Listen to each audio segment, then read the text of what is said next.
bom dia. Estamos na nossa aula de História. Vamos rezar para o nosso anjo da guarda para que ele nos proteja nesse momento. Santo anjo do Senhor, meu zeloso guardador, se a ti me confio a piedade divina, sempre me rege, me guarde, me governe, me ilumine. Amém.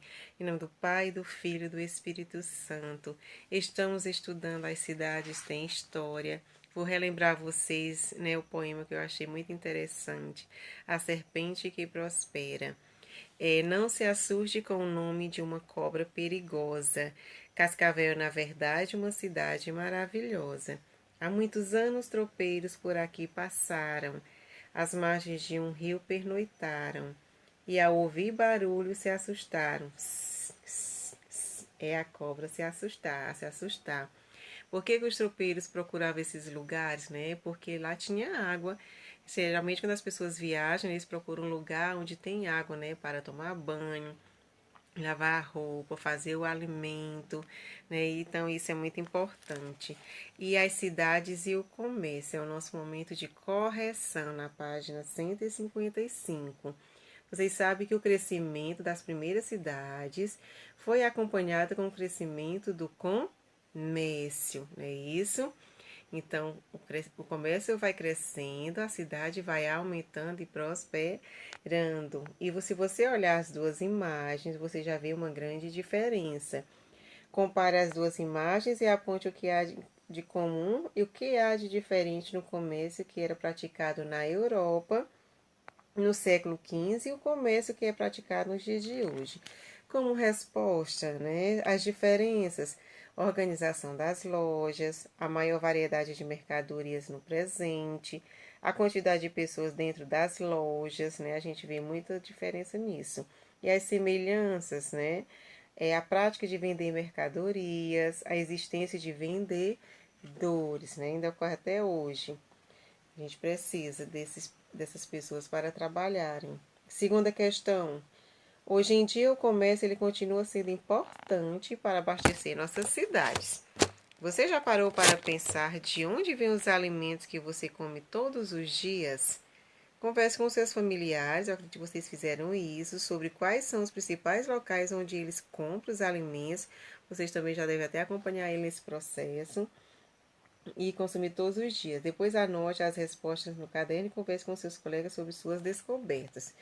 Então, as cidades elas são abastecidas por diferentes locais de produção de alimentos, muitos dos quais podem ser bastante distantes, viu? Então, é por isso que tem até os caminhoneiros, que eles seguem com essas rotas, vão levar as mercadorias de um lugar para outro. Então, os caminhoneiros aí, a profissão ela é muito importante. Temos as rotas comerciais, onde o caminho que eles percorrem para ir buscar esse alimento e levar de um lugar para outro. Continuando com a nossa correção, certo? Na página 157. As rotas comerciais mostradas no mapa percorriam todo o planeta? Não. Letra B. Quais regiões podiam ser alcançadas pelas rotas comerciais mostradas na página anterior? Europa, norte da África, Oriente Médio e Ásia Menor, ou seja, as regiões ao redor do Mar Mediterrâneo e do Mar Negro. Vocês iriam anotar na segunda questão os principais produtos que o Brasil compra, e os principais produtos que o Brasil vende, que é chamado de importação, onde ele compra, e exporta, exportação. Então, vamos ver o que ele importa. Óleos combustível, adubos e fertilizantes químicos, equipamentos de telecomunicações, compostos orgânicos e inorgânicos, medicamentos, óleos combustível e outros. E o que ele exporta? Soja, petróleo, minério de ferro, celulose, milho, carne de frango, carne bovina, produtos manufaturados que são feitos à mão. Para saber mais, o desenvolvimento do comércio deu origem a lugares destinados, somente a essas atividades de compra e venda de produtos. Temos como exemplo as feiras e os mercados medievais, que se tornaram importantes na Europa a partir do século XII e alguns deles que existem até hoje. Depois vocês irão fazer a leitura desse texto, né? Tem como destacar aí os flamingos e a adega. Olhem aí ao lado, né? O que significa essas duas palavras relacionadas aí ao desenvolvimento do comércio. Partindo para a página 158, né? Muitos comerciantes enriqueceram e começaram a buscar novos produtos em regiões mais distantes do planeta. Foi essa busca por novos produtos e novas rotas comerciais que levou os europeus a explorar e a conquistar outros lugares, né? Inclusive a América, a nossa América. Muitos comerciantes eles ajudaram os reis europeus a montar grandes expedições marítimas, né, para outros continentes, onde todos esperavam encontrar muitas riquezas. Por isso, o comércio ele contribuiu para o contato entre os povos de todo o planeta, né? Aí a cultura, né? No final do século XV, os europeus eles descobriram o caminho para a Ásia, né? Depois vocês vão dar uma olhadinha no mapa que tem aí os principais fluxos comerciais atuais do mundo. Tá bem em destaque, certo? As palavrinhas, os continentes por onde eles passavam. Então, como diz, né? Os europeus eles descobriram o caminho para a Ásia, contornando a África e chegaram à América e à Índia. No século seguinte, eles passaram a explorar e a vender os produtos da América e a comercializar também com povos que viviam no interior da África e da Ásia. Hoje o fluxo comercial internacional é intenso, quer dizer que é bem grande, e ocorre entre variadas regiões do planeta. Então, vocês vão dar bem direitinho olhadinha no mapa por onde eles seguem essas rotas comerciais, que não é só no Brasil, né? Como ele exporta, existe uma grande diversidade aí de lugares que eles fazem esse processo para levar e trazer mercadorias, viu, crianças? Continuando a página 159, a cidade tem história, né? Então ela tem o seu passado e o presente, né? Aí o tema tem presente e passado. Nas primeiras décadas de ocupação, os portugueses eles não criaram vilas. Vilas são territórios menores que as cidades, viu?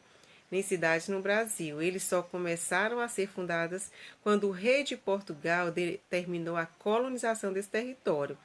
A primeira vila do Brasil foi a de São Vicente, que foi fundada no litoral do atual estado de São Paulo em 1532. Dê uma olhadinha aí nas duas imagens. Muito interessante a história, viu? Concluindo aqui a nossa informação. Após a fundação de São Vicente, outros povoados e vilas foram criados. As vilas se formaram primeiro no litoral, né, nas praias, a maioria perto de fortes construídos pelos portugueses para combater o contrabando e as excursões, né, o ataque de inimigos de outros povos de costa brasileira. As vilas também ela serviu para exportar os produtos, principalmente o açúcar, e receber mercadorias que vinham da Europa. Aí é o processo aí econômico, viu, crianças? Com relação ao comércio, as rotas comerciais. Vilas como Olinda, em Pernambuco, e várias outras se formaram no litoral. Mais tarde apareceram vilas no interior, com o deslocamento de atividades econômicas da colônia para essas áreas. Lembrando a vocês que a história, né, ela se volta em torno desde a base até o seu desenvolvimento e crescimento, ou seja, o passado começou, né, aí com as vilas, nessas rotas comerciais, cresceu tanto que hoje está no mundo inteiro, né, se expandiu bastante. A história é isso, né, é o crescimento econômico, social, cultural, se volta todo nesse processo, tá bem? Então, não custa nada nós também sabermos a nossa história da nossa cidade. Então, vai seguir aí uma atividadezinha avaliativa, onde vocês ainda vão conhecer melhor a nossa cidade, tá bem? Era essa a informação de hoje, né? Tchau e até a próxima. Fiquem com Deus, tá?